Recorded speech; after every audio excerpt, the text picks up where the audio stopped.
Good morning, my dear students. My name is Mr. A.K. Khan, lecturer of mathematics, BPM science classes लेना।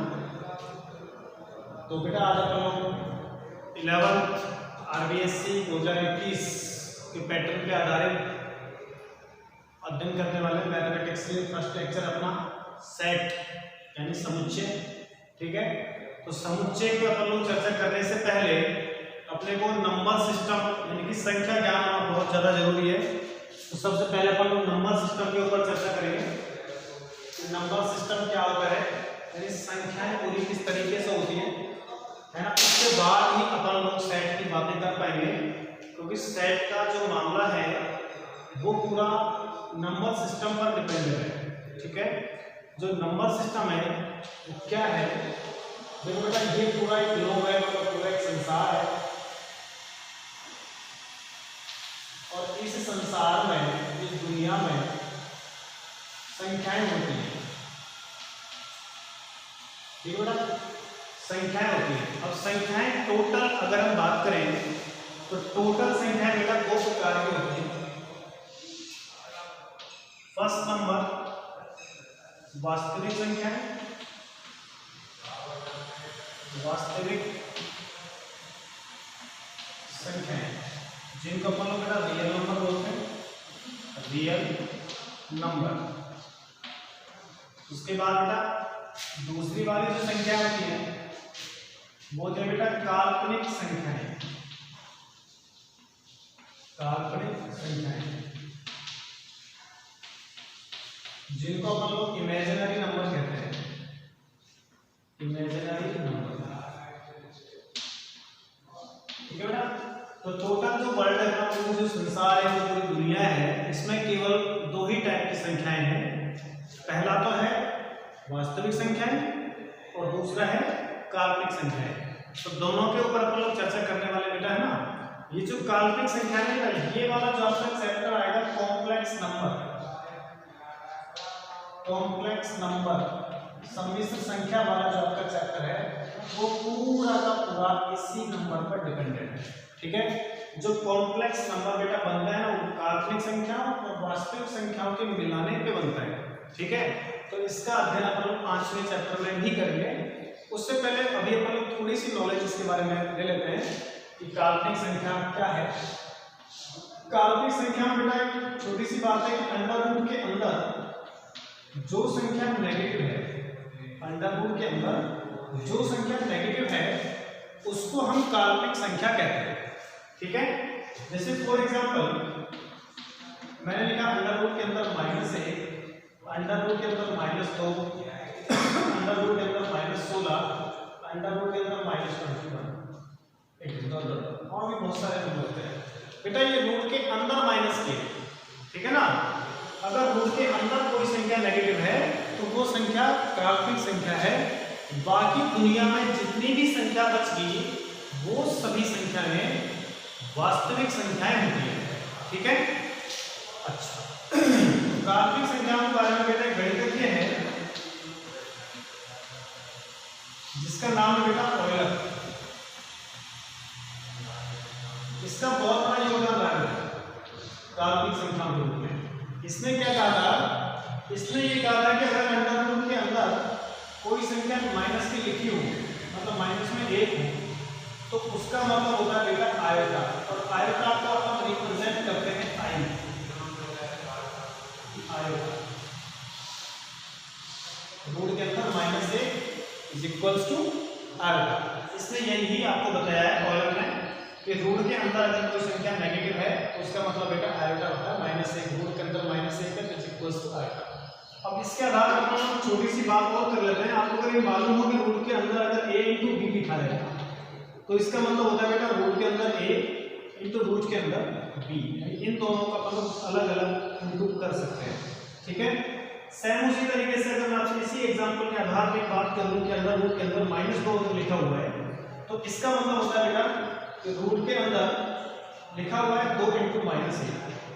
और same तरीके से इस वाले तरीके से मैं इसको लिख सकता हूँ रूट के अंदर 2 इंटू रूट के अंदर -1।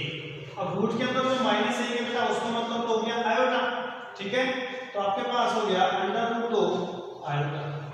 ठीक है बेटा, अगर मान लो कि फॉर एग्जांपल आपके पास लिखा हुआ -16, तो आप लोग सेम तरीके से समझ सकते हैं कि 16 × -1 इज इक्वल्स टू रूट के अंदर 16 एंड रूट के अंदर -1, तो बेटा ये हो जाएगा √16 आएगा। ये अपन समझ सकते हैं √16 का मतलब 4 या का 4 आता। कुल मिला के जिनका रूट आपने निकाल लिया उनका निकाल सकते हो, इनका नहीं निकाला उस बात में उनका मत निकालो। ठीक है, तो कुल मिला के आपको सिर्फ ये बताना है कि रूट के अंदर जो -1 अगर आप अलग से जनरेट कर देते हैं तो उसकी जगह पे आपको आयोटा लगा देना है, और आयोटा अगर किसी नंबर पे लग गया तो वो बेटा आप तुरंत समझ सकते हैं कि यह नंबर अपना काल्पनिक नंबर है। ठीक है, अच्छा, इसके अलावा अपन लोग बाकी अपने चैप्टर में 5वें चैप्टर में इसका बहुत एक्सप्लेनेशन है, तो उस समय ही इसके अपन लोग चर्चा करेंगे तो द बेस्ट है, अभी इसी के ऊपर पूरा झमेला हो जाएगा। ठीक है, तो अभी सिर्फ अपन इतना समझ लें कि नंबर सिस्टम क्या है, नंबर कितने होते हैं, तो सिर्फ अपन काल्पनिक संख्याओं के बारे में इतना सा ज्ञान प्राप्त कर रहे हैं कि रूट के अंदर अगर कोई संख्या माइनस की है तो वो काल्पनिक संख्या है, और गणितज्ञ है जो ऑयलर वो बताता है रूट के अंदर अगर -1 है तो उसका मतलब बेटा आयोटा होता है, आयोटा को अपन लोग आई में रिप्रेजेंट करते हैं। ठीक है, और इसको अपन सॉल्व इस तरीके से कर सकते हैं। ठीक बेटा, अच्छा, अब आ जाते हैं अपन लोग वास्तविक संख्या पे कि भाई वास्तविक संख्याओं का क्या झमेला है। ठीक है बेटा, वास्तविक संख्याओं की बात ऐसी है बेटा कि वास्तविक संख्याएं 2 प्रकार की होती है। पहला टाइप है बेटा परिमेय संख्याएं, परिमेय संख्याएं जिनको अपन बोलते हैं रैशनल नंबर, रैशनल नंबर। और बेटा दूसरी टाइप की संख्या होती है वो होती है बेटा अपरिमेय संख्याएं, अपरिमेय संख्या जिनको अपन बोलते हैं रैशनल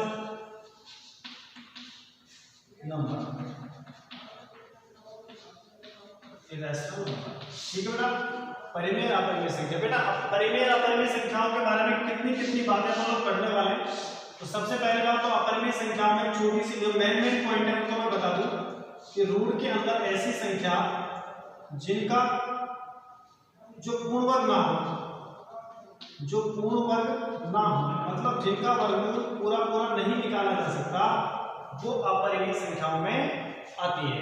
जैसे फॉर एग्जांपल मैंने लिखा √2 में 2, √2 में 5, √2 में 6, √2 में 7, इस तरीके से मतलब जिनका अपन लोग वर्गमूल पूरा पूरा नहीं निकाल सकते, यानी जो संख्याएं पूर्ण वर्ग नहीं होती हैं उनको अपन लोग बेटा अपरिमेय संख्या कहते हैं। इसके बाद अगली चीज आती है इसमें पाई, ई।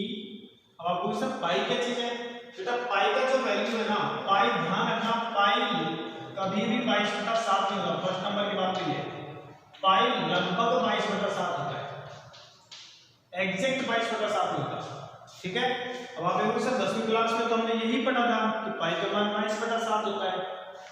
वो अपन लोग सवालों को सॉल्व करते थे ना, कि पाई आ जाता था, वहां पे हम लोग 22/7 का यूज कर लेते थे सवाल की समस्या को सॉल्व करने के लिए। बाकी बेटा मैं बता दूं पाई एग्जैक्ट 22/7 नहीं होता है, तो इक्वल टू किसी चीज को जब लिखा जा सकता है जब वो पूरी तरीके से विभाजित हो। आप अगर लोग 22 में 7 का भाग देते हो तो बेटा ये जिंदगी में कभी पूरा नहीं होने वाला है ना। आप भाग देते रहोगे, पूरी लाइफ निकल जाएगी, लेकिन इसका भाग पूरा नहीं होने वाला। ठीक है, तो इसलिए भाग ही पूरा नहीं होने वाला तो फिर बराबर लगाने का कोई औचित्य नहीं रह जाता। ठीक है, तो इसलिए क्या लगाएंगे, लगभग अप्रोक्सीमेट होता है, लगभग होता है 22/7 के। तो फिर अपन लोग पाई को इक्वल कैसे लिख सकते हैं सर, पाई को इक्वल लिखेंगे 3.1416 और इस तरीके से। ठीक है, अच्छा उसी के बाद सर ई क्या होता है, ई बेटा संकेत ये मिलेगा आपको गुणोत्तर श्रेणी में, जो अपना चैप्टर गुणोत्तर श्रेणी, उसमें ई का मान होता है 2.71 ... इस तरीके से वो चलता ही रहता है। ठीक है, तो इसका मतलब ये और ये दोनों के दोनों नंबर अपरिमेय ही नंबर है। इसके बाद मैं इसको और लिख लेता हूं, आसान दशमलव अनावर्ती, आसान दशमलव अनावर्ती प्रसार वाली जो संख्या होती है वो भी बेटा इसी में।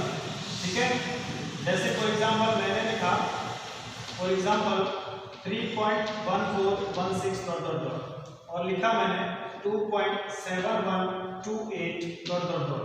और एग्जांपल देता हूँ 2.123129 डॉट डॉट डॉट, इस तरीके से।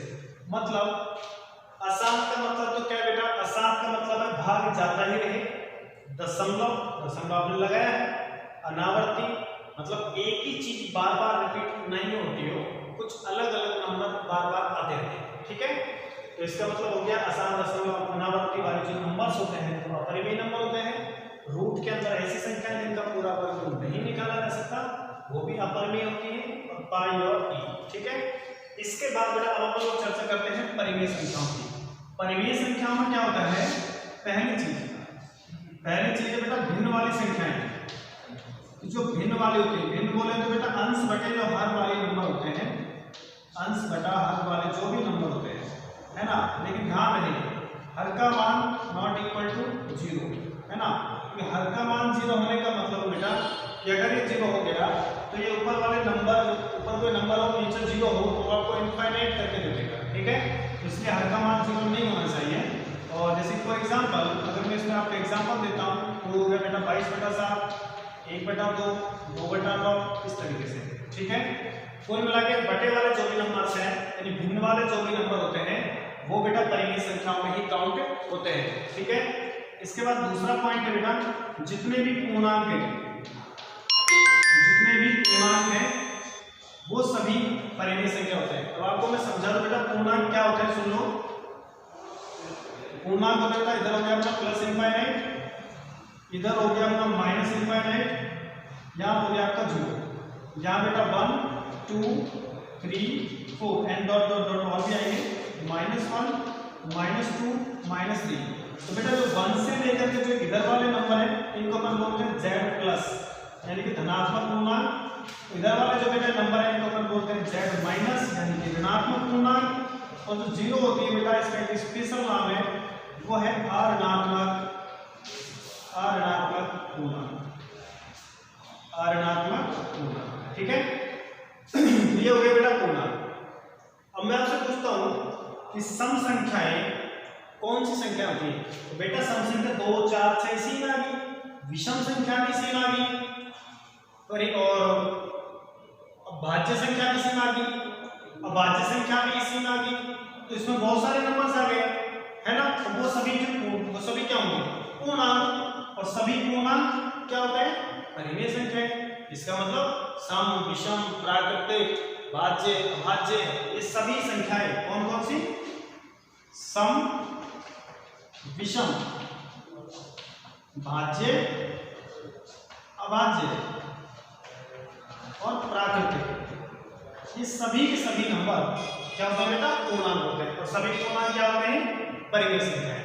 इसके बाद भिन्न वाले नंबर देखो बेटा, अब आपको टेंशन हो रही होगी यहाँ पे, तो 22/7 परिमेय में चला गया और पाई अपरिमेय में चला गया, है ना।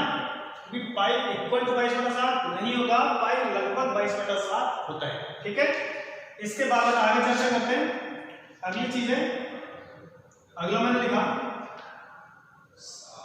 अशांत, पहले शांत लिखता हूं, शांत दशमलव प्रसार। शांत दशमलव प्रसार का मतलब क्या है कि बेटा भाग है जो पूरा चला जाए।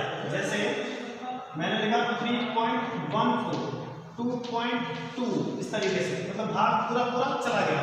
और अगर भाग पूरा चला गया तो वो भी बेटा परिमेय संख्याओं में ही काउंट होगा, ठीक है। इसके बाद अगला पॉइंट है इसमें अशांत दशमलव आवर्ती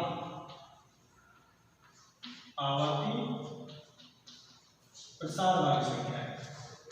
अशांत का मतलब बेटा भाग जाता ही रहे, दशमलव यानी पॉइंट वाली, आवर्ती का मतलब समान एक ही संख्या प्रकट होती रहे, ठीक है।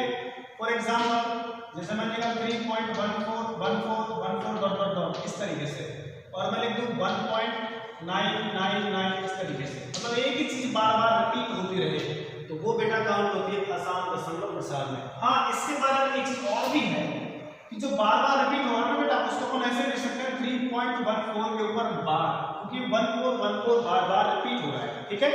और उसी तरीके से हम इसको भी लिख सकते हैं 1.9 के ऊपर बार, ठीक है।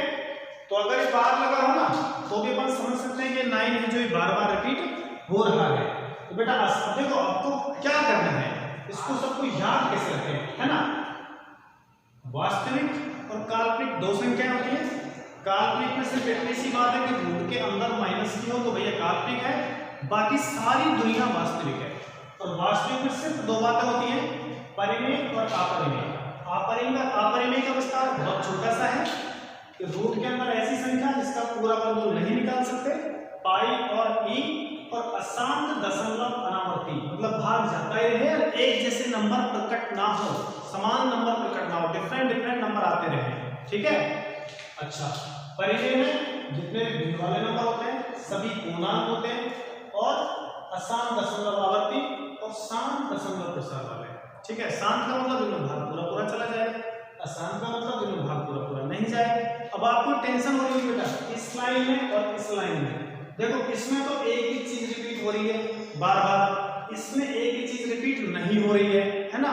अगर वो एक ही चीज रिपीट होती है तो वो तो हो जाएगा परिमेय में, और अलग अलग चीजें प्रकट होती है तो वो हो जाएगा अपरिमेय में। तो ये बेटा होगा अपना नंबर सिस्टम, ये नंबर के ऊपर चर्चा है, ठीक है। इसके बाद अब मैं आगे की तरफ बढ़ता हूँ, तो छोटी मोटी बातें कर लेंगे आप संख्याओं के ऊपर और भी, ठीक है।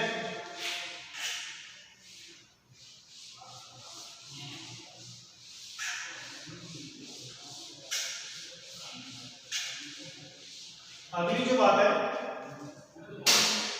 थोड़ा सा बेटा अपन लोग बात कर लेते हैं अभाज्य संख्या क्या होती है। अभाज्य संख्या का मतलब सिंपल है बेटा कि जिस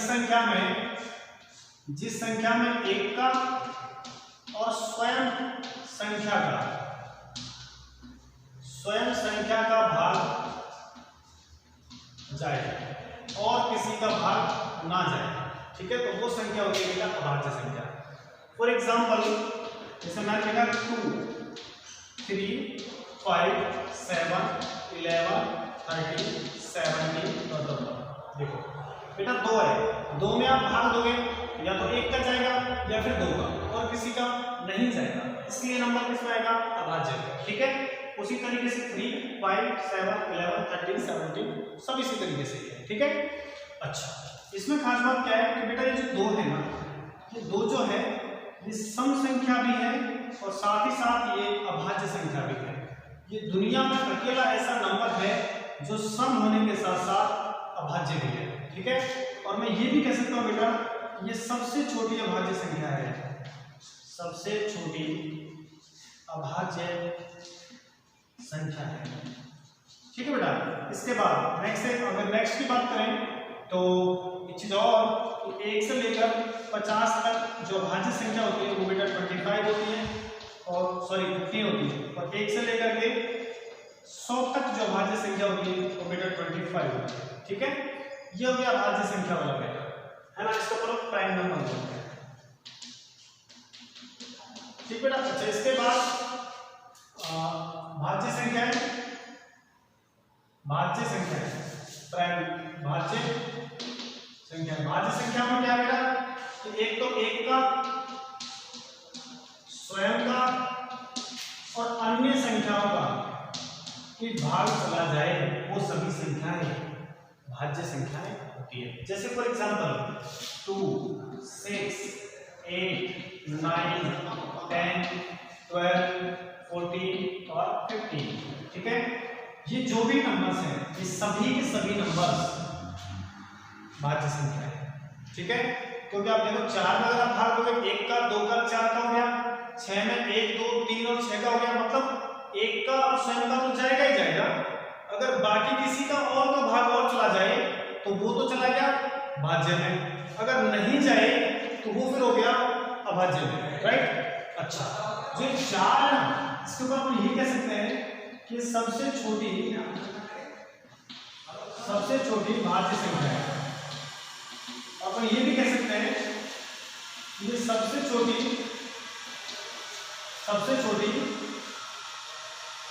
पूर्ण वर्ग भाज्य संख्या है, ठीक है बेटा, पूर्ण वर्ग का मतलब इसका पूरा पूरा वर्गमूल निकाला जा सकता है। ठीक है, अच्छा इसके बाद अगली बात क्या है वो भी सुन लें कि अपन लोग इनको रिप्रेजेंट किस तरीके से करते हैं, इनको अपन लोग प्रकट किस तरीके से करेंगे, क्योंकि वो भी अपने लिए खास बात, खास मूल्य यहाँ पे रखेगा कि अपन रियल नंबर्स को किस में दर्शाएंगे, पूर्णांकों को किस में दर्शाएंगे। ठीक है, तो सबसे पहले वास्तविक संख्याओं के लिए, वास्तविक संख्या बेटा, वास्तविक संख्या को अपन लोग कहते हैं रियल नंबर। तो इन नंबर्स को अपन लोग रिप्रेजेंट करेंगे बेटा आर में। ठीक है, और अगर आपके पास आर प्लस आता है तो इसका मतलब ये होता है धनात्मक वास्तविक संख्या, और अगर आर माइनस होता है तो वो होता है बेटा ऋणात्मक वास्तविक संख्या। ठीक है बेटा, इसके बाद दूसरी चीज क्या है कि अगर आपके पास प्राकृतिक वाला मैटर आता है प्राकृतिक संख्या, तो प्राकृतिक संख्या को हम लोग कहते हैं बेटा नेचुरल नंबर। नेचुरल नंबर, तो नेचुरल नंबर को हम लोग रिप्रेजेंट करते हैं बेटा n। ठीक है, इसके बाद अब नंबर आता है पूर्णांकों का। पूर्णांक इनको कहते हैं बेटा हम लोग इंटीजर्स।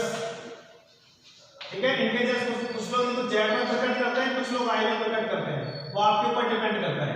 अगर आप जेड प्लस लिखते हो तो ये हो गया बेटा धनात्मक पूर्णांक, और अगर जेड माइनस लिखते हो तो वो हो गया आपका ऋणात्मक पूर्णांक। ठीक है, तो ये अपने कुछ नंबर्स हैं, उनका रिप्रेजेंटेशन है। इसके बाद p और q का जो मैटर आता है, p जो होता है बेटा p, उसको हम लोग परिमेय संख्याओं में यूज कर सकते हैं, और q को हम लोग अपरिमेय संख्याओं के लिए यूज कर सकते हैं। ठीक है, अच्छा p प्लस धनात्मक परिमेय संख्या हो जाएंगे, p माइनस ऋणात्मक परिमेय संख्या हो जाएंगे, q प्लस धनात्मक अपरिमेय संख्या, q माइनस धनात्मक अपरिमेय संख्या। ठीक है, इसके बाद अपन लोग लेते हैं अपने चैप्टर की तरफ चलते हैं। ठीक है बेटा, ये हो गया नंबर सिस्टम। अब नंबर सिस्टम में आगे की कहानी सुनो, है ना।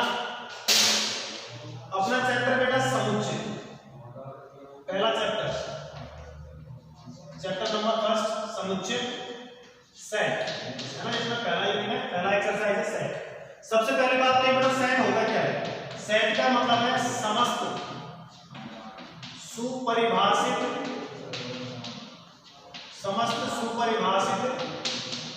वस्तुओं का संग्रह। सुपरिभाषित का मतलब क्या है, संग्रह का मतलब क्या है ना बेटा। समस्त का मतलब है सभी, सुपरिभाषित का मतलब ऐसे हो गया जैसे कि आपको कोई तुलना ना करनी पड़े, जैसे कि आपको कोई तुलना ना करनी पड़े, जिस चीज का आप डायरेक्ट जवाब दे दूं। जैसे मान लो मैं आपसे पूछता हूं कि आपके जो माता पिता हैं उनमें सबसे बेस्ट कौन है, यहाँ पे आप क्या करनी पड़ेगी, आपको तुलना करनी पड़ेगी कौन सबसे बेस्ट है। ठीक है, और इसमें आपकी क्लास में कितने विद्यार्थी हैं, तो आप लोग नॉर्मली काउंटिंग कर लोगे कितने विद्यार्थी हैं। ठीक है, तो जिन चीजों के आप लोग नॉर्मली सिंपल तरीके से जवाब दे सके तो वो तो सेट में आएगा, और जिसमें आप लोगों को तुलना करके आंसर देना पड़े वो सेट में नहीं आता। जैसे फॉर एग्जांपल मैं आपसे पूछता हूं कि भारत का सबसे अच्छा क्रिकेटर, अच्छा बल्लेबाज कौन है, तो वहां भी आपको तुलना करनी पड़ेगी कौन सबसे बेटर खेलता है, कौन सबसे अच्छा बल्लेबाज है। पहले कोई और था, कोई और हो जाएगा, तो यहाँ भी आपको तुलना करनी पड़ेगी। जहां तुलना करनी पड़ेगी वो सेट में नहीं आता है। ठीक है, अच्छा रही बात आगे की, तो अपन लोग आगे नेक्स्ट वीडियो में अपन लोग सेट के ऊपर अध्ययन करेंगे। ठीक है, तब तक के लिए आप लोग अपना जो नंबर सिस्टम है उसका आप लोग अच्छे से ध्यान रखना, किसको किस में रिप्रेजेंट करते हैं, कौन नंबर्स किस किस तरीके से होते हैं। ठीक है, बाकी अपन लोग सेट के बारे में अगले वीडियो में चर्चा करेंगे, तो फिर ज्यादा लंबा वीडियो हो जाएगा। ठीक है बेटा, थैंक्स।